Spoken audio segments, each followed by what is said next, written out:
Right. My name's Keith. I will be playing the role as the safety advisor, and then my person I've selected to play as Tina, Lynn, will be the HSR. So thanks for coming in.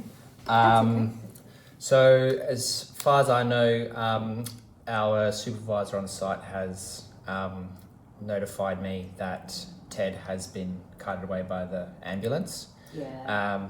Because it's a notifiable incident, the regulator has been notified. Mm-hmm. They have chosen a work health safety inspector from WorkSafe WA to come out and do a thorough investigation of the site. Okay. The inspector has requested that we preserve the site as best as we can so that any evidence doesn't get contaminated or tampered with. Okay. So we just need to come up with some ideas on how we're going to achieve that, so we can, the inspector can do his job. So obviously the first thing that comes to mind for me is that any of the plant material, any tools that Ted was using, that needs to not be altered at all. Okay. So we need to ensure that anyone in that area doesn't go in that. So we need to exclude that area off. Okay. So I would say for our first action, we would create an exclusion zone. Yeah. Yeah. And with what we have in our warehouse. Yeah. Well, we've got some of the, the small temporary fencing that was used last week. When when we had to have the Telstra guys here, they left that. They said we could just dispose of it, but we haven't. So there's like some temporary fencing that I think will be big enough just to cordon off the whole area. Yep. I think we probably, on the fencing as our second action, we probably need to print some signs for each side of the fence, just to, I don't know, like do not enter. Yeah. Like do not enter sign, just like, just so everyone knows not to kind of go in there and stuff like that. Next to the site, there is some stock that we're going to need. So before we put the exclusion zone up, is it okay if we just like move like that to another area so no one... Yeah, if we can get around, obviously without going through the exclusion zone, if we have to move some stuff out of the way so we can make a path to there, so we can get that out of the way, then we can do that. No, there's like, it's kind of on the side, but one of the other guys can just jump on a forklift, remove that away. And then I was thinking, there's like some pretty cheap tape you can get from Bunnings.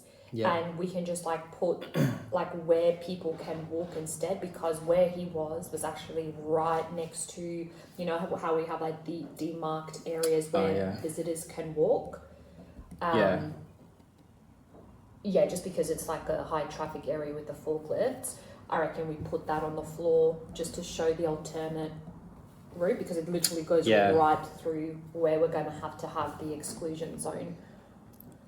Could we use some sort of tape or signage as well, just to show the direction of traffic that... we can also, we've got some, for the third action, we do have some traffic cones that we use when, like we've got some stock that we need to get from the top of the pallet, like really, really high up.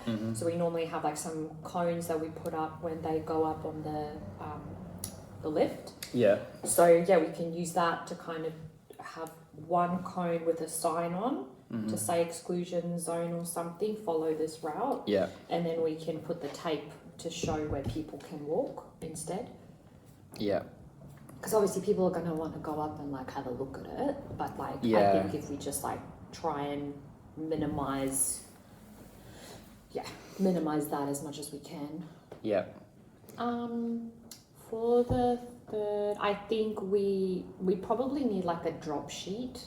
Yeah. Because like it gets pretty dusty in there. Yeah. And like windy when we have like both of the big roller doors open. Yeah. Just for like ventilation. So we do have some of just like the plastic drop sheet that we have left over from when we were painting like the wall outside. Yeah. So yeah, we can use that to kind of just, it's not going to move anything, but just like cover everything so that it's not, you know, because there's like obviously some like blood and stuff. Yeah. And we had to, the first aid person had to cut his, his pants open to check and kind of put a bandage. So that's still there and all that. So I think just putting a drop sheet over, then we can be like go from preserved. There. Yeah. What's another thing? Oh, we should probably include it in tomorrow's pre-start. Yeah. Just to let everyone know. So I guess we can put together like a safety bulletin. Yeah. Just to let everyone know. You know, obviously give people an update on Ted because they're really, you know, he's been here a long time. They're really like worried about him. And just to let everyone know where the new where the new safe path is, that it's an exclusion zone, and for everyone just to like stay away from it. Yeah. I can also do I know we normally have like our sign on, but like just do a sign on sheet just for them having like the safety bulletin. Yeah. And I can help with that. I don't mind. Yeah. And we can do that for when we do that safety bulletin, we can hold like in our pre-start, we can do like a toolbox just so all the workers know what the plan is going forward. The modification of the warehouse, the different adjustments to the procedures and how we move forward because in the workshop layout there is like a map of where you can walk on like where the path is, so we probably just need to modify that and put that up as part of that. And then I was also thinking, any of the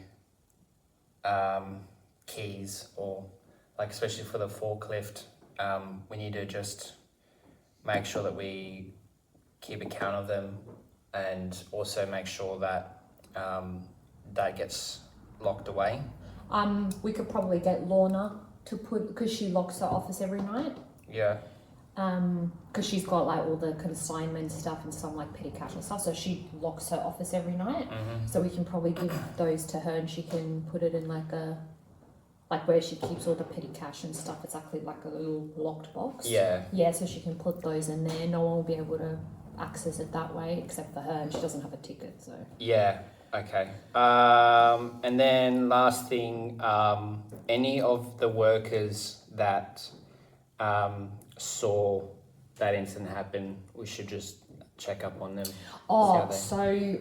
Lorna asked me to call the employee assistance program. Yeah.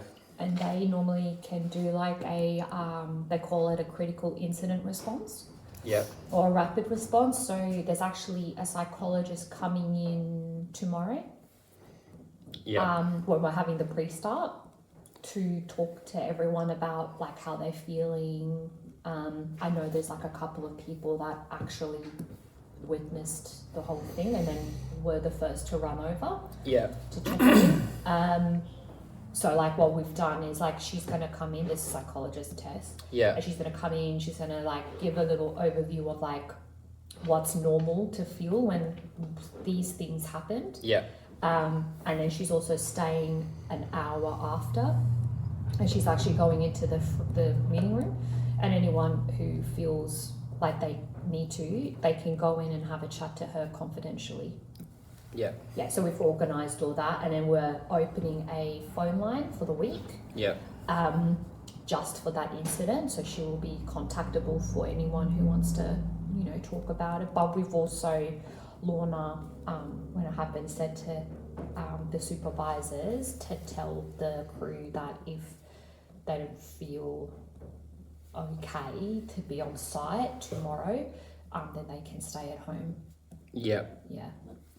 And we're not going to subtract it from their sick leave. We're just going to give them a day. Yeah. Yeah. Awesome. So sorry, just on that, if any of them aren't at the safety, at the briefing tomorrow, at the pre-start, Lorna is going to send an email to them with the safety bulletin and everything. Oh, okay.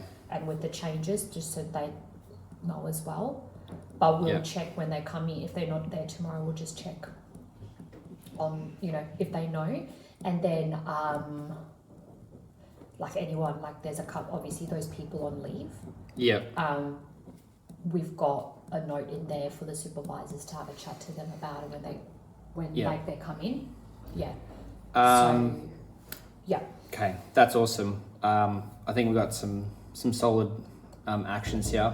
Yeah. That's going to help our inspector be able to do his job properly. Yeah. We have been able to get a casual in to do my job. Yeah. For like this week. Okay. So I can be available to to help you if you need anything. Yeah. So I can organise like all of those, like any that you need help with. You could just put my name down and I can get those organised. Yeah. Okay. On that, so obviously Lorna will be locking up the plant keys. Yeah. Lorna, I've got the keys, so I can give it to her. Yeah. Cool. Lorna, obviously will set up. Will she be the direct contact line for that phone line for employees to? No, it's actually the EAP. So the person I test tomorrow, she will give everyone a card. Yeah. To call. If she can't answer, it'll go straight to the 1300 number for them to talk to someone if she's if it's after hours or something. Yeah.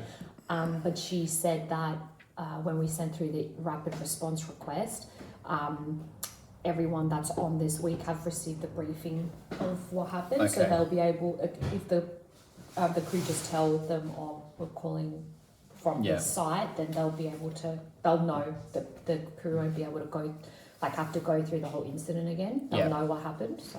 Okay, cool. And then just circling back to the top, so creating exclusion zone, creating walk zone for traffic. I think we can get our supervisor on site to liaise with the workers to get that done. Yeah, obviously a couple of them can, because we probably need a couple of people to lift that. Yeah. Yeah, just tell them how far out they need it. But we've got quite a bit of fencing.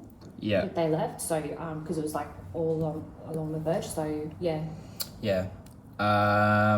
I can give them parameters to work by. Okay. In terms of making. Yeah, they just need to know how the meter, how far they need to put it out. Okay, awesome. Signages on fences, stuff like that. I can download some from the internet and print those. Yeah. As soon as I'll laminate them as well, so it doesn't get tarnished or whatever. But I can go do that. I've got access to the intranet. Okay, cool. Okay, so if you can do that for us, Tina. No worries. I can get the supervisor on site when they are creating that exclusion zone and making that alternate traffic area. I can get them to put those signages up. Yeah, and I can make the sign for the new walkway as well. Yeah. At the same time, I can do that. Awesome, thank you. I can do I can also do a walk around. Yeah, you can check it after, make sure it makes sense. Yeah. Drop sheets, cover. The supervisor on yeah, he can grab that as well. It's like where the where we keep all like the extra materials and stuff. It's in there with the fencing, so you can grab that at the same time. Okay, cool. And then the safety bulletin. Are you okay to take that on as well, or yeah? Can I I'll draft it and can I send it to you to check? Cause yeah, I've done a couple, but I just want to make sure that it's in line with like kind of the pre-start like chat you're gonna do. Because I can have a go at like looking at the legislation and stuff. I just need you to double check. Yeah. But yeah, I can, because we've got the templates as well on the intranet, so I can have a look at that. Yep. Okay, awesome. So let's just quick summary. So we'll create exclusion zone around the incident area. Yeah, I'll just write. We'll do an alternate zone for the traffic to go around that incident area. We'll erect signages. I'll print that stuff. Yeah, signages, tape to show the flow of traffic. On the tape is it's with Lorna with all that. Yeah. Yep. Okay. Cool. Like in the stationery cupboard. Yep. So I can grab that. Yep. Drop sheet to protect the incident area from obviously any debris and dust that's just naturally comes through the warehouse. Yeah, we can tape that down to make sure it's. Yep. Yeah. Okay, cool. With the drop sheet, we just need to make sure that if we are going into that area, that we try and keep the disruption to a minimum. Well, because I was going to grab one end and the supervisor grabbed the other end, and I was just going to walk, like not actually walk in, but just walk up and like put it down. So you've got a method of just so that we're not actually stepping into the area. Yeah. Okay. I mean, I don't think if the like kind of free area is big enough, then I don't think that's going to matter. Yeah. That's fine. And then myself and you will do a draft and look at a safety bulletin. Yeah. And then we can add that onto our pre-start the following day. And then anyone that's on leave or is absent that day, we can email them out the safety bulletin on what's happened and what the new processes payroll are. Can do that, so they've got all their details and stuff, and they also know who's on leave, but I can have a chat to them anyway when they're back. And then finally, Lorna to lock up the plant keys, so no one else can use that machine. And then obviously the EAP, the Employee Assistance Program, setting up that phone line. Yeah, so they organise all of that, but yeah, she'll have some handout like little cards and stuff. Yeah. But she said she'll also send through like a little fact sheet so we can share it with the people on leave, and they'll have her number. I mean, you know, they weren't there, but especially like one of the people on leave, he's like the person who works with Ted. Yes. Which is why Ted had to like do overtime. Yeah. Because he wasn't available. That's right. So. And then, because Lorna's probably is more familiar with our EAP, she can liaise with the personnel. On and she's done it for the other incident we had a few weeks ago. Awesome. I think that's a solid plan, and we'll move forward with that and get that in motion. And I'll just keep you up to date with what I need to do. But I'll try and draft everything today, just because they've taken me off the shift. Yeah. But yeah. Awesome. Thank you so much. All right. Thank you.